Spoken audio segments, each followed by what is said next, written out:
ça impacte tout le monde, les enfants, toute la famille, tous les amis.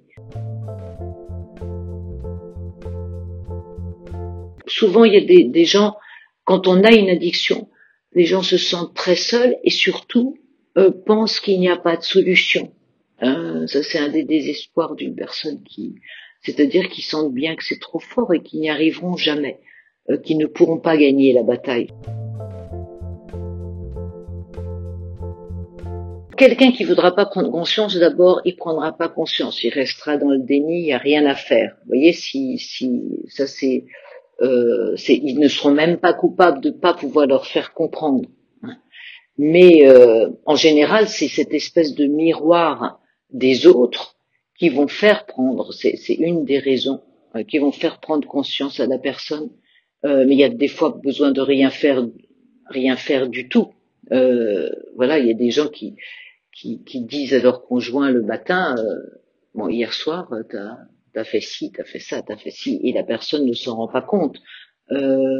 Voilà, donc c'est cette espèce de miroir. On voit que les enfants commencent à dire des choses. Souvent, ça c'est des déclencheurs. Quand les enfants commencent à dire à leurs parents ou alors voilà que ça les dérange, que ça les ennuie, que ça les dérange, qu'ils ont honte de ça. Ça c'est en général un grand déclencheur. Mais il y a certaines personnes qui viennent parce que leur conjoint les a menacés de partir, de s'en aller, de divorcer. Et quand ils aiment leur conjoint, en général, ils voient que ça plaisante pas. Voilà, ça peut être un déclencheur. Mais tous les gens qui viennent nous voir, tous les gens qui ont des dépendances sont en contact avec des proches, soit des amis, soit leur famille. Et ça impacte tout le monde, les enfants, toute la famille, tous les amis. Mais il y a des gens qui arrivent quand même à bien cacher leur dépendance auprès de leurs proches. Sinon, quand ça commence à se voir donc soit on voit le profond désespoir dans lequel est son proche ou son parent, soit on voit des réactions qui ne lui ressemblent pas du tout et qui ont des conséquences sur la vie de famille de tout le monde. Et d'ailleurs, en libérant quelqu'un d'une addiction, on libère toute sa famille.